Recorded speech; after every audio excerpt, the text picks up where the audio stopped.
ನಮಸ್ಕಾರ ವೀಕ್ಷಕರೇ, ಜಾತಕ ಫಲ ವಿಶೇಷ ಕಾರ್ಯಕ್ರಮಕ್ಕೆ ಸ್ವಾಗತ. ನಾನು ವಿನುತಾ ಪರಮೇಶ್. ಈ ದಿನದ ವಿಶೇಷತೆ ಹಾಗೂ ನೀವು ಕಳಿಸಿರುವ ಸಂದೇಶಗಳ ಜೊತೆಗೆ 12 ರಾಶಿಗಳ ಫಲಾಫಲಗಳ ಬಗ್ಗೆ ತಿಳಿದುಕೊಳ್ತಾ ಹೋಗೋಣ. ಮೊದಲಿಗೆ ಪ್ರಾಜ್ಞರಾದ ಶ್ರೀ ಶ್ರೀಕಂಠ ಶಾಸ್ತ್ರಿಗಳನ್ನ ಕಾರ್ಯಕ್ರಮಕ್ಕೆ ಸ್ವಾಗತಿಸೋಣ. ಶಾಸ್ತ್ರಿಗಳೇ, ಕಾರ್ಯಕ್ರಮಕ್ಕೆ ಸ್ವಾಗತ. ನಮಸ್ಕಾರಗಳು. ಶಾಸ್ತ್ರಿಗಳೇ, ಮೊದಲಿಗೆ ಈ ದಿನದ ವಿಶೇಷತೆ ತಿಳಿಸ್ಕೊಡೋದಾದ್ರೆ. ಶ್ರೀ ಗುರುಭ್ಯೋ ನಮಃ. ಹರಿ ಓಂ. ಮೂರ್ತಿತ್ವೇ ಪರಿಕಲ್ಪಿತ ಶಶಿಭೃತೋ ವರ್ತ್ಮಾ ಪುನರ್ಜನ್ಮನ ಮಾತ್ಮೇತ್ಯಾತ್ಮವಿದಾಂ ಕೃತುಶ್ಚ ಯಜತಾಂ ಭರತ ಅಮರಜ್ಯೋತಿಷಾಂ ಲೋಕಾನಾಂ ಪ್ರಳಯೋದ್ಭವ ಸ್ಥಿತಿ ವಿಭಶ್ಚಾನೇಕಧಾಯ ಶ್ರಿದೌ ವಾಚನ್ನ ಸದದಾ ತ್ವನೇಕ ಕಿರಣ ತ್ರೈಲೋಕ್ಯ ದೀಪೋ ರವಿಹಿ. ಸಮಸ್ತ ವೀಕ್ಷಕರಿಗೆ ಶುಭೋದಯ, ಶುಭ ಬೆಳಗು. ಈ ದಿನದ ಮಹತ್ವ ಸಂದೇಶ ಎರಡನ್ನು ಪರಿಶೀಲಿಸೋಣ. ತತ್ಪೂರ್ವದಲ್ಲಿ ಹೊತ್ತಿನ ಪಂಚಾಂಗವನ್ನು ಗಮನಿಸಿಕೊಳ್ಳೋಣ.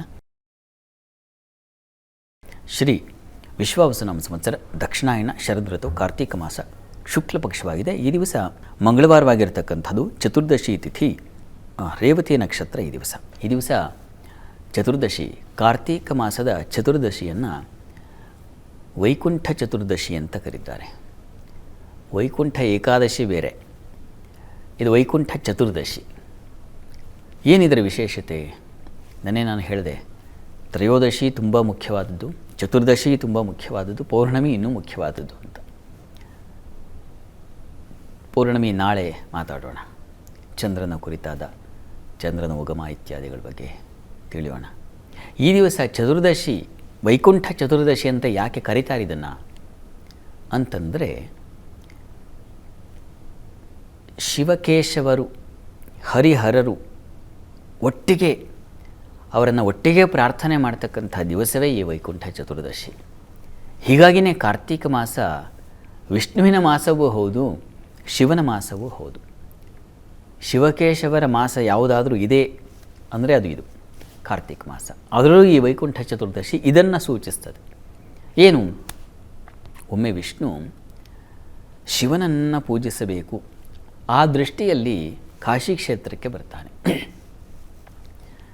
ಕಾಶಿ ಕ್ಷೇತ್ರಕ್ಕೆ ಬಂದು ಶಿವನಿಗೆ ಪೂಜೆಯನ್ನು ಸಲ್ಲಿಸಬೇಕು ಅಂತ ತಾನು ಸಂಕಲ್ಪಿಸಿದ ದಿನ ಯಾವುದಪ್ಪ ಅಂದರೆ ಈ ವೈಕುಂಠ ಚತುರ್ದಶಿ. ಈ ದಿವಸ ನೀವೇನಾದರೂ ಶಿವಕೇಶವರಿಗೆ ಪೂಜೆಯನ್ನು ಸಲ್ಲಿಸಿಬಿಟ್ರೆ ಜನ್ಮ ಜನ್ಮಾಂತರಗಳ ಪಾಪಗಳೆಲ್ಲ ನಶಿಸಿ ಹೋಗುತ್ತೆ. ತನ್ಮೂಲಕ ಯಾವುದು ನಿಮಗೆ ಅಹಿತ, ಯಾವುದು ನಿಮಗೆ ಬೇಡ ಅದನ್ನು ಸಂಹಾರ ಮಾಡುವ ಶಕ್ತಿ ಬರುತ್ತೆ.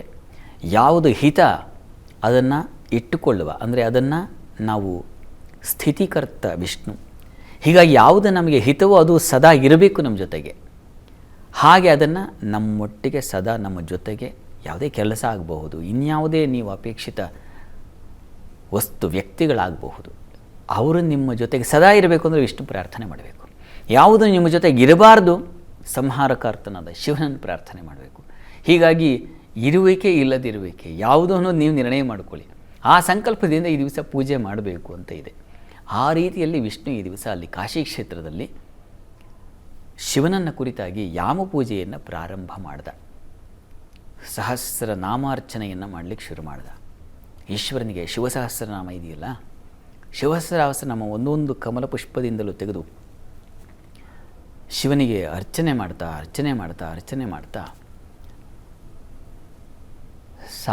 ಸಹಸ್ರನಾಮ 1000 ಪುಷ್ಪ ಆಗಬೇಕು. ಕೊನೆಗೆ ಒಂದು ಪುಷ್ಪ ನೋಡ್ತಾ ಇದ್ದೀನಿ, ಹರಿವಾಣದಲ್ಲಿ ಒಂದು ಪುಷ್ಪ ಇಲ್ಲ. ತಾದಾತ್ಮ್ಯತೆಯಿಂದ ಆ ಭದ್ರಾಸನದಲ್ಲಿ ಕೂತು ಆತ ಮಾಡ್ತಾ ಇದ್ದಾನೆ, ಅರ್ಚನೆಯನ್ನು ಮಾಡ್ತಾ ಇದ್ದಾನೆ. 999 ಪುಷ್ಪಗಳು ಮುಗಿದೋಗಿದೆ. ಕೊನೆಯ ಪುಷ್ಪ ಸಮರ್ಪಣೆ ಮಾಡಬೇಕು, ಸಹಸ್ರನಾಮ ಅರ್ಚನೆ ಮುಗಿಬೇಕು. ಒಂದು ಪುಷ್ಪ ಕಾಣ್ತಾ ಇಲ್ಲ. ಎದ್ದು ಹೋದರೆ ಆಸನ ಭಂಗವಾಗುತ್ತೆ. ಪೂಜೆಯಲ್ಲಿ ಕ್ರಮ. ನಾವಾದರೆ ಏನು ಮಾಡ್ತೇವೆ? ತಾಳು ಒಂದಿಲ್ಲ ಅಂತ ಹೋಗಿ ಕಿತ್ಕೊಂಡ್ಬರೋದು, ಅಥವಾ ಇನ್ನೇನೋ ಅಷ್ಟೊತ್ತಿಗೆ ಗಲಾಟೆ ಮಾಡಿಯೋ ಫೋನ್ ಮಾಡಿಯೋ ಇನ್ನೇನೋ ಹೀಗೆ ವಿಚಲಿತರಾಗ್ಬಿಡ್ತೀವಿ. ವಿಷ್ಣು ಏನಪ್ಪ ಮಾಡ್ದ?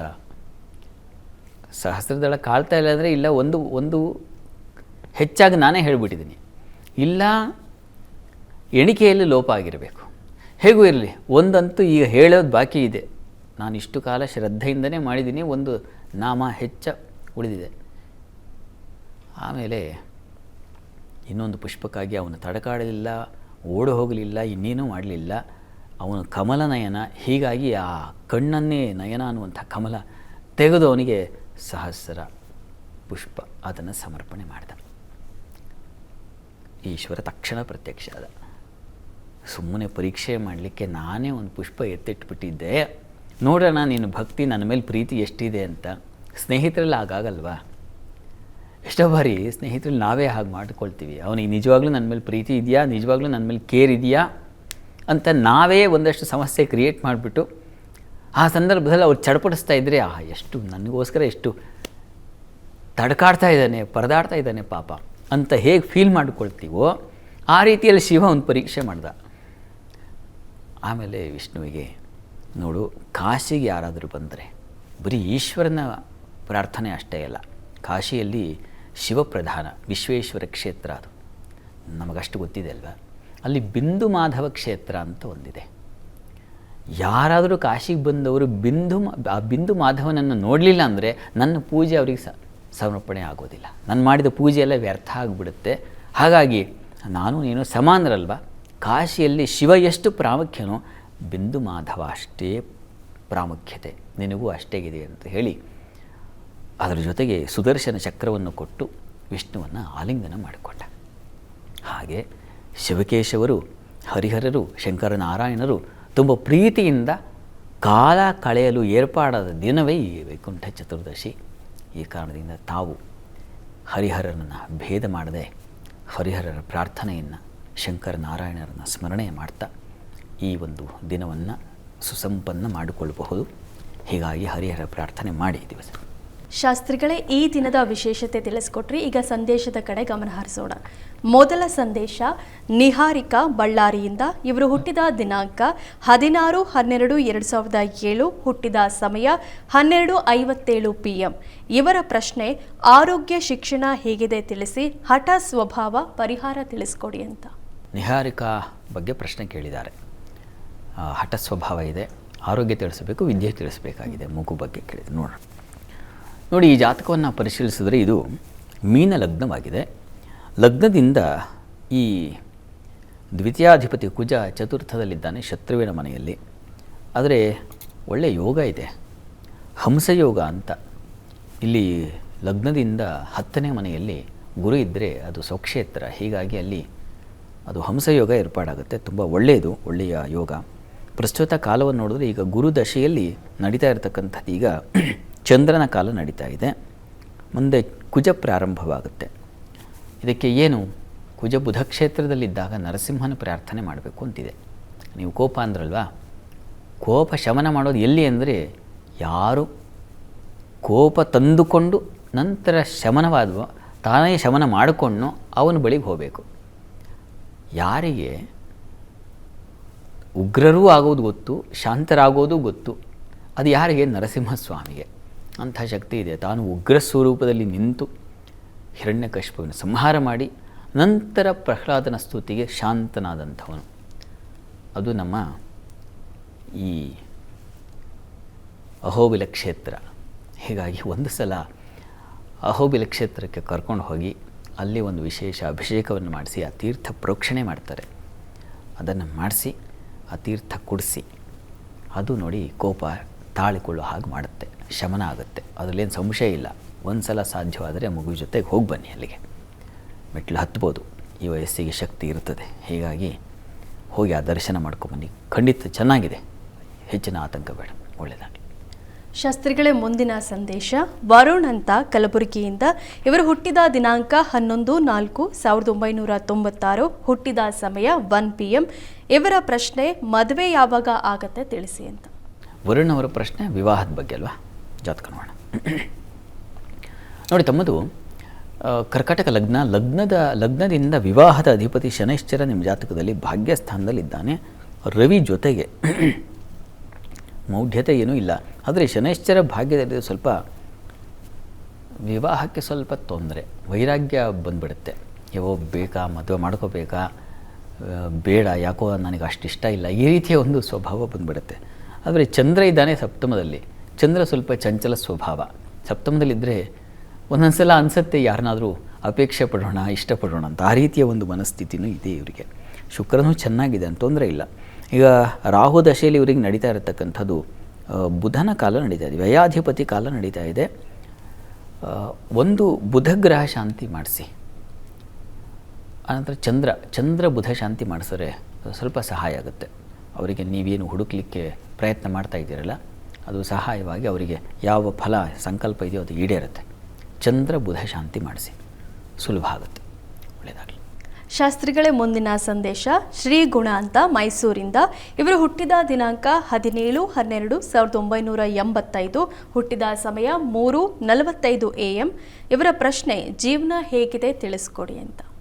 ಶ್ರೀಗುಣ ಅವರ ಪ್ರಶ್ನೆ ಮುಂದೆ ಹೇಗಿರುತ್ತದೆ ಅಂತ ಜಾತಕ ನೋಡೋಣ. ನೋಡಿ, ತಮ್ಮದು ತುಲಾ ಲಗ್ನವಾಗಿದೆ. ಲಗ್ನದಿಂದ ಕರ್ಮಾಧಿಪತಿ ಚಂದ್ರ ನಿಮ್ಮ ಜಾತಕದಲ್ಲಿ ಪಂಚಮದಲ್ಲಿದ್ದಾನೆ. ಪಕ್ಷದ ಬಲ ಚೆನ್ನಾಗಿದೆ. ಪ್ರಸ್ತುತ ಈಗ ಶನಿ ದಶೆಯಲ್ಲಿ ತಮಗೆ ಬುಧನ ಒಂದು ಕಾಲ ನಡೀತಾ ಇದೆ, ವ್ಯಯಾಧಿಪತಿ ಕಾಲ. ಆಮೇಲೆ ಕೇತು ಪ್ರಾರಂಭವಾಗುತ್ತೆ 27 ಫೆಬ್ರವರಿ ನಂತರ ಶುಕ್ರ ಪ್ರಾರಂಭವಾಗುತ್ತೆ. ಅಲ್ಲಿಂದ ಚೆನ್ನಾಗಿದೆ ಇವರೇ. 27 ಫೆಬ್ರವರಿ ಬರಬೇಕು. ಅಲ್ಲಿವರೆಗೂ ಸ್ವಲ್ಪ ಹೇಗಿರ್ತದೆ ಅಂದರೆ, ಈಗ ಬೆಂಗಳೂರಿನ ರಸ್ತೆಗಳು ಹೇಗಿದೆಯೋ ಹಾಗಿರ್ತದೆ. ನಿಧಾನಗತಿಯಲ್ಲಿ ಸಾಗಬೇಕು, ಇಲ್ಲಾಂದರೆ ಬಿದ್ದುಬಿಡ್ತೀವಿ. ಹೀಗಾಗಿ ಇದು ದಾಟಬೇಕಂದ್ರೆ ನೀವು ಪಾಪ 27 ಫೆಬ್ರವರಿವರೆಗೆ ಕಾಯಬೇಕು. ಆಮೇಲೆ ನಿಮ್ಮ ಬದುಕಿಗೆ ಒಂದು ಒಳ್ಳೆ ಹೈವೇ ರಸ್ತೆಗೆ ಹೋಗ್ತೀರ, ಆಗ ತುಂಬ ಚೆನ್ನಾಗಿರ್ತದೆ. ಇದನ್ನು ದಾಟಬೇಕಿದ್ರೆ ನಮಗೊಂದು ಬಲ ಆಸರೆ ಬೇಕಾಗುತ್ತೆ, ಭಗವಂತನ ಆಸರೆ ಬೇಕಾಗುತ್ತೆ. ಹೀಗಾಗಿ ಅದರ ನಿಮಿತ್ತ ಪ್ರತಿ ಮಂಗಳವಾರ ಗಣಪತಿ ಸನ್ನಿಧಾನಕ್ಕೆ ಹೋಗಿ ಬನ್ನಿ, ಗಣಪತಿ ಪ್ರಾರ್ಥನೆ ಮಾಡಿ, ತುಂಬ ಸಹಾಯವಾಗುತ್ತೆ. ಒಳ್ಳೆಯದಾಗಲಿ. ಶಾಸ್ತ್ರಿಗಳೇ, ಮುಂದಿನ ಸಂದೇಶ ಸುರೇಶ್ ಅಂತ ಯಾದಗಿರಿಯಿಂದ. ಇವರು ಹುಟ್ಟಿದ ದಿನಾಂಕ 7/6/1977, ಹುಟ್ಟಿದ ಸಮಯ 5:45 AM. ಇವರ ಪ್ರಶ್ನೆ, ಜೀವನ ಹೇಗಿದೆ ತಿಳಿಸ್ಕೊಡಿ ಅಂತ. ಸುರೇಶ್ ಅವರ ಪ್ರಶ್ನೆ ಮುಂದೆ ಹೇಗಿದೆ, ಜೀವನ ಹೇಗಿದೆ ಅಂತಲ್ವಾ. ಜಾತಕ ನೋಡೋಣ. ನೋಡಿ, ತಮ್ಮದು ವೃಷಭ ಲಗ್ನ. ಲಗ್ನದಿಂದ ಕರ್ಮಸ್ಥಾನದ ಅಧಿಪತಿ ಶನೈಶ್ಚರ ನಿಮ್ಮ ಜಾತಕದಲ್ಲಿ ಚಂದ್ರನ ಮನೆಯಲ್ಲಿ, ಶನೈಶ್ಚರನ ಮನೆಯಲ್ಲಿ ಪರಿವರ್ತನಾ ಯೋಗ. ಏನು ಅಷ್ಟು ಒಳ್ಳೆ ಪರಿವರ್ತನೆ ಇಲ್ಲ. ಶತ್ರುಗಳಿಬ್ಬರು ಒಂದು ಆ ಕಡೆ ಈ ಕಡೆ ಸೇರಿಬಿಟ್ರೆ ತೊಂದರೆನೇ ಆಗುತ್ತೆ. ಸಾಮಾನ್ಯವಾಗಿ ಮನಸ್ಸಿಗೆ ಸ್ವಲ್ಪ ಅಸಮಾಧಾನ ಇರ್ತದೆ. ಶನಿ ದಶೆಯೇ ನಡೀತಾ ಇದೆ. ಈಗ ಶನಿ ದಶೆಯಲ್ಲಿ ಚಂದ್ರಭಕ್ತಿ ನಡೀತಾ ಇದೆ. ನೋಡಿ, ತಪ್ಪದೆ ತಾವು ಶನಿಚಂದ್ರ ಶಾಂತಿಗಳನ್ನು ಮಾಡಿಸೋದು ತುಂಬ ಒಳ್ಳೆಯದು. ಅಥವಾ ಈಶ್ವರ ಸನ್ನಿಧಾನದಲ್ಲಿ ಸ್ವಲ್ಪ ಎಳ್ಳು ಮತ್ತು ಅಕ್ಕಿ ಇದನ್ನು ಪ್ರತಿ ಶನಿವಾರ ಈಶ್ವರ ಸನ್ನಿಧಾನಕ್ಕೆ ಕೊಟ್ಟು ಬನ್ನಿ. ಒಂದು 8 ಶನಿವಾರ ಇದನ್ನು ಮಾಡಿ. ಆಮೇಲೆ ಮುಂದೆ ತುಂಬ ಚೆನ್ನಾಗಿದೆ, ಅನುಕೂಲ ಆಗುತ್ತೆ. 8 ಶನಿವಾರಗಳಾದಮೇಲೆ ಚೆನ್ನಾಗಿರ್ತೀರ. ಒಳ್ಳೆಯದಾಗಲಿ. ಶಾಸ್ತ್ರಿಗಳೇ, 12 ರಾಶಿಗಳ ಫಲಾಫಲಗಳ ಬಗ್ಗೆ ತಿಳಿಸ್ಕೊಡೋದಾದರೆ. 12 ರಾಶಿಗಳ ಫಲಾಫಲ ತಿಳಿಯುವ ಮುನ್ನ ಈ ಹೊತ್ತಿನ ಗ್ರಹ ಸ್ಥಿತಿಯನ್ನು ಗಮನಿಸ್ಕೊಳ್ಳೋದಾದರೆ, ಈ ದಿವಸ ವೃಷಭ ರಾಶಿಯಲ್ಲಿ ಮಂದಿ ಉದಯಾಗಿದೆ. ಗುರು ಇರತಕ್ಕಂಥದ್ದು ಕರ್ಕಟಕ ರಾಶಿಯಲ್ಲಿ, ಕೇತು ಇರತಕ್ಕಂಥ ಸಿಂಹ ರಾಶಿಯಲ್ಲಿ, ಇನ್ನು ತುಲಾ ರಾಶಿಯಲ್ಲಿ ರವಿ ಶುಕ್ರರ ಯುತಿಯನ್ನು ಕಾಣ್ತಾ ಇದ್ದೀವಿ. ಕುಜ ಬುಧರ ಯುತಿಯನ್ನು ನೋಡ್ತಾ ಇದ್ದೀವಿ, ಅದು ವೃಶ್ಚಿಕ ರಾಶಿಯಲ್ಲಿ. ಇನ್ನು ರಾಹು ಇರತಕ್ಕಂಥದ್ದು ಕುಂಭರಾಶಿಯಲ್ಲಿ, ಶನಿಚಂದ್ರರು ಒಟ್ಟಾಗಿದ್ದಾರೆ, ಅದು ಮೀನ ರಾಶಿಯಲ್ಲಿ. ಹೀಗಿರುವಾಗ 12 ರಾಶಿಗಳ ಫಲಾಫಲ ತಿಳಿತಾ ಹೋಗೋಣ. ಮೊದಲಿಗೆ ಮೇಷರಾಶಿ. ಮೇಷರಾಶಿಯವರಿಗೆ ದಿವಸ ಸ್ತ್ರೀಯರಿಗೆ ಸ್ವಲ್ಪ ಮಟ್ಟಿಗಿನ ಅಲೆದಾಟ ಜಾಸ್ತಿ, ಖರ್ಚು ವ್ಯಯ, ಆತ್ಮೀಯರಿಗಾಗಿ, ಸ್ನೇಹಿತರಿಗಾಗಿ, ಅವರಿಗೋಸ್ಕರ ಏನೋ ಉಡುಗೊರೆನೋ ಅಥವಾ ಅವರಿಗೋಸ್ಕರ ಪರಿಶ್ರಮ, ಅವ್ರಿಗೋಸ್ಕರ ನೀವು ಖರ್ಚು ಮಾಡೋದು, ಅವರ ಆರೋಗ್ಯಕ್ಕೆ ನೀವು, ಈ ರೀತಿಯ ಒಂದು ವ್ಯಯವನ್ನು ಸೂಚಿಸ್ತಾ ಇದೆ. ಸಂತೋಷ. ಸ್ನೇಹಿತರಿಗಾಗಿ ಖರ್ಚು ಮಾಡಬೇಕಾಗತ್ತೆ, ಮಾಡಿ. ಇನ್ನು ಈ ದಿವಸ ದ್ವಿತೀಯದ ಮಾಂದಿ, ಅದು ಕೂಡ ಸ್ವಲ್ಪ ಆಹಾರ ವ್ಯತ್ಯಾಸ ಮಾಡುತ್ತೆ, ಹಣ ನಷ್ಟವನ್ನು ಮಾಡುತ್ತೆ. ಹೀಗಾಗಿ ಹುಷಾರು. ಆಹಾರದ ಬಗ್ಗೆ ಗಮನ ಇರಲಿ. ಕುಟುಂಬದಲ್ಲಿ ಘರ್ಷಣೆಗಳಾಗೋ ಸಾಧ್ಯತೆ ಕೂಡ ಇದೆ. ಈ ದಿವಸ ಎಚ್ಚರ ಇರಲಿ. ವಿದ್ಯಾರ್ಥಿಗಳಿಗೆ ತೊಂದರೆ, ತಕರಾರು ಸೂಚಿಸ್ತಾ ಇದೆ, ಗಮನ ಇರಲಿ. ಉಳಿದ ಹಾಗೆ ಸಂಗಾತಿಯ ಸಪೋರ್ಟ್ ಚೆನ್ನಾಗಿದೆ, ವ್ಯಾಪಾರಿಗಳಿಗೆ ಚೆನ್ನಾಗಿದೆ, ಮಾರುಕಟ್ಟೆಗಳಲ್ಲಿ ಇರ್ತಕ್ಕಂಥವ್ರಿಗೆ ತುಂಬ ಚೆನ್ನಾಗಿದೆ, ಹೆಚ್ಚಿನ ವ್ಯಾಪಾರ ವಹಿವಾಟು ನಡೆಯುತ್ತೆ. ಪ್ರಾರ್ಥನೆಗೆ ಈ ದಿವಸ ಚಂದ್ರ ಪ್ರಾರ್ಥನೆ ಮಾಡಿ. ಈ ದಿವಸ ನಾಳೆ ಚಂದ್ರನನ್ನು ಮರಿಬೇಡಿ, ದರ್ಶನ ಮಾಡಿ. ಇನ್ನು ವೃಷಭ ರಾಶಿಯವರಿಗೆ ದಿವಸ ಸ್ತ್ರೀಯರಿಗೆ ಲಾಭದಾಯಕವಾಗಿದೆ. ಸಹೋದರ ಸಹಕಾರ ಚೆನ್ನಾಗಿರ್ತದೆ. ಹಿರಿಯರಿಂದ ಗೌರವ, ಹಿರಿಯರಿಂದ ಸಹಕಾರ, ಮಾರ್ಗದರ್ಶನ ಸಿಗುತ್ತೆ. ವೃತ್ತಿಯಲ್ಲೂ ಹೆಚ್ಚಿನ ಅನುಕೂಲ ಕಾಣಲಿಕ್ಕೆ ಅವಕಾಶಗಳಿದ್ದಾವೆ ಈ ದಿವಸ. ಸಂಗಾತಿಯ ಸಹಕಾರ ಚೆನ್ನಾಗಿದೆ. ಯಂತ್ರೋದ್ಯಮಗಳಲ್ಲಿ ಕೆಲಸ ಮಾಡೋರು, ಟೆಕ್ನಿಕಲ್ ಫೀಲ್ಡ್ಸ್ ಅಂತಾರಲ್ಲ, ಆ ಕ್ಷೇತ್ರಗಳಲ್ಲೆಲ್ಲ ತುಂಬ ಚೆನ್ನಾಗಿದೆ. ಇನ್ನು ಉಳಿದ ಹಾಗೆ ಈ ದಿವಸ ನಿಮಗೆ ಸ್ವಲ್ಪ ಆರೋಗ್ಯ ವ್ಯತ್ಯಾಸ ಆಗಬಹುದು, ಏರುಪೇರಾಗಬಹುದು. ದುರ್ಗಾ ಕವಚ ಹೇಳ್ಕೊಳ್ಳಿ. ಇನ್ನು ಮಿಥುನ ರಾಶಿಯವರಿಗೆ ದಿವಸ ವೃತ್ತಿ ಸ್ಥಳದಲ್ಲಿ ತುಂಬ ಚೆನ್ನಾಗಿದೆ. ಸಹಕಾರ ಸಿಗುತ್ತೆ, ಸಹೋದ್ಯೋಗಿಗಳ ಸಹಕಾರ, ಸ್ತ್ರೀಯರಿಗೆ ಹೆಚ್ಚಿನ ಸಹಕಾರ ಸಿಗ್ತಕ್ಕಂಥದ್ದು, ಧನಲಾಭ, ಹೆಚ್ಚಿನ ಹಣಕಾಸಿನ ಅನುಕೂಲ ಆಗ್ತಕ್ಕಂಥದ್ದು. ವಿದ್ಯಾರ್ಥಿಗಳಿಗೆ ತುಂಬ ಚೆನ್ನಾಗಿದೆ. ಉಪನ್ಯಾಸಕರಿಗೆ ತುಂಬ ಚೆನ್ನಾಗಿರ್ತದೆ ಈ ದಿವಸ. ಚೆನ್ನಾಗಿದೆ. ವಸ್ತ್ರ ಆಭರಣ ವ್ಯಾಪಾರಿಗಳಿಗೆ, ಹಾಲು ಹೈನು ಕ್ಷೇತ್ರದಲ್ಲಿ ಇರ್ತಕ್ಕಂಥವರಿಗೆಲ್ಲ ತುಂಬ ಚೆನ್ನಾಗಿದೆ. ಹೈಯರ್ ಸ್ಟಡೀಸ್ ಮಾಡೋರಿಗೆ ಚೆನ್ನಾಗಿದೆ. ಕಲಾವಿದರಿಗೆ ತುಂಬ ಚೆನ್ನಾಗಿದೆ. ಹೆಚ್ಚಿನ ಪಾಲು ಚೆನ್ನಾಗಿದೆ ಇವರೇ. ಈ ದಿವಸ ಸ್ವಲ್ಪ ಕಾಲಿಗೆ ಪೆಟ್ಟಾಗಬಹುದು, ಹುಷಾರು. ನಿಧಾನಕ್ಕೆ ಓಡಾಡಿ, ಇಷ್ಟ ದೇವತಾ ಆರಾಧನೆ ಮಾಡಿ, ಹರಿಹರರ ಪ್ರಾರ್ಥನೆ ಮಾಡಿಕೊಳ್ಳಿ. ಇನ್ನು ಕರ್ಕಟಕ ರಾಶಿ. ಕರ್ಕಟಕ ರಾಶಿಯವರಿಗೆ ಈ ದಿವಸ ಮತ್ತು ನಾಳೆ ದಿವಸ ತುಂಬ ಸಮೃದ್ಧವಾದ ದಿವಸ. ತುಂಬ ಚೆನ್ನಾಗಿದೆ. ದೇವರ ದರ್ಶನ, ಕ್ಷೇತ್ರ ದರ್ಶನ, ಯಾವುದೋ ದೂರ ಕ್ಷೇತ್ರಗಳಿಗೆ ಹೋಗ್ತಕ್ಕಂಥದ್ದು, ಈ ರೀತಿಯಲ್ಲಿ ಈ ದಿವಸ ಮತ್ತು ನಾಳೆ 2 ದಿನ ತುಂಬ ಚೆನ್ನಾಗಿದೆ. ಇನ್ನು ಹಿರಿಯರ ಗೌರವ ಸಿಗ್ತಕ್ಕಂಥದ್ದು, ಹಿರಿಯರ ಭೇಟಿ ಆಗ್ತಕ್ಕಂಥದ್ದು, ಈ ರೀತಿಯಲ್ಲಿ ಚೆನ್ನಾಗಿದೆ. ವಿದೇಶ ವಹಿವಾಟು ತುಂಬ ಚೆನ್ನಾಗಿದೆ ದಿವಸ. ಹೆಚ್ಚಿನ ಲಾಭಗಳಿಗೆ ಅವಕಾಶಗಳಿದ್ದಾವೆ. ಕಲಾವಿದರಿಗೆ ತುಂಬ ಚೆನ್ನಾಗಿದೆ. ವಸ್ತ್ರಾಭರಣ ವ್ಯಾಪಾರಿಗಳಿಗೆ ತುಂಬ ಚೆನ್ನಾಗಿದೆ. ಹಾಲು ಹೈನುಗಾರಿಗೂ ಚೆನ್ನಾಗಿದೆ.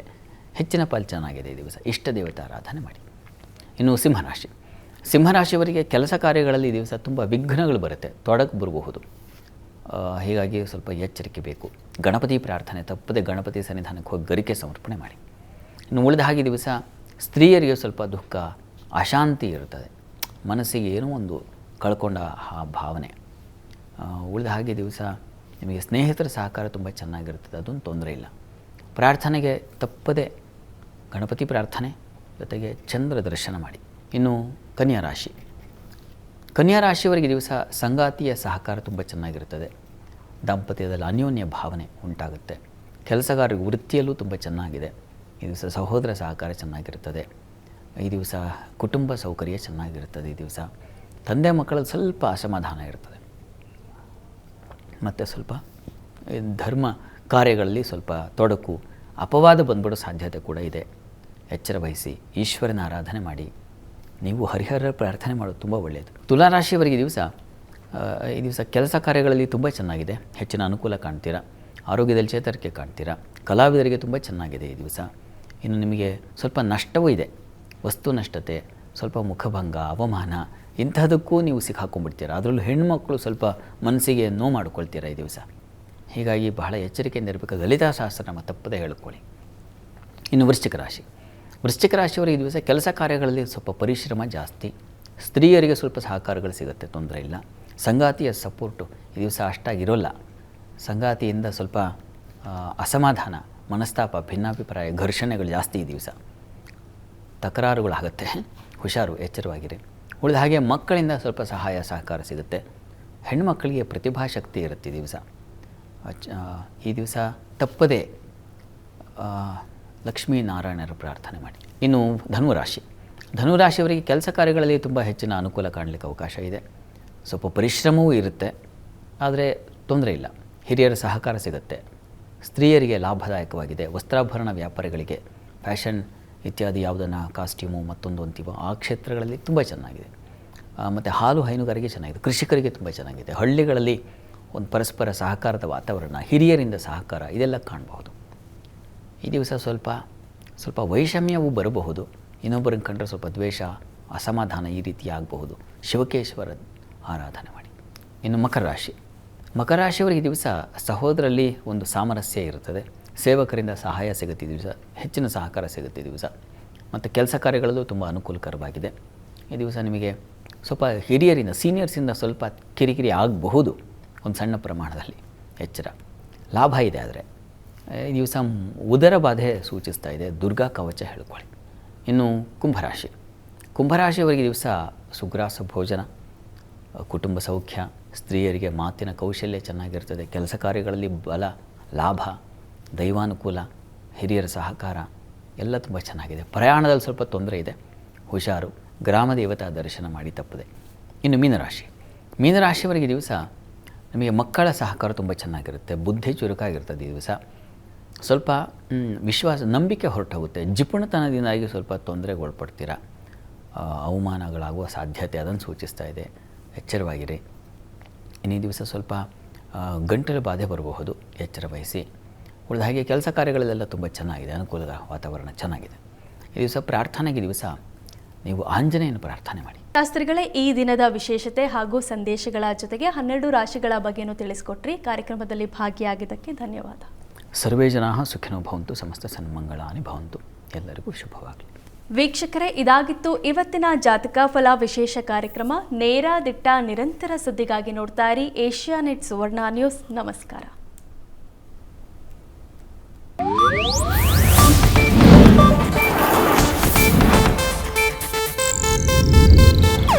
ಇದು ಏಷ್ಯಾನೆಟ್ ನ್ಯೂಸ್ ನೆಟ್ವರ್ಕ್ ಪ್ರಸ್ತುತಿ.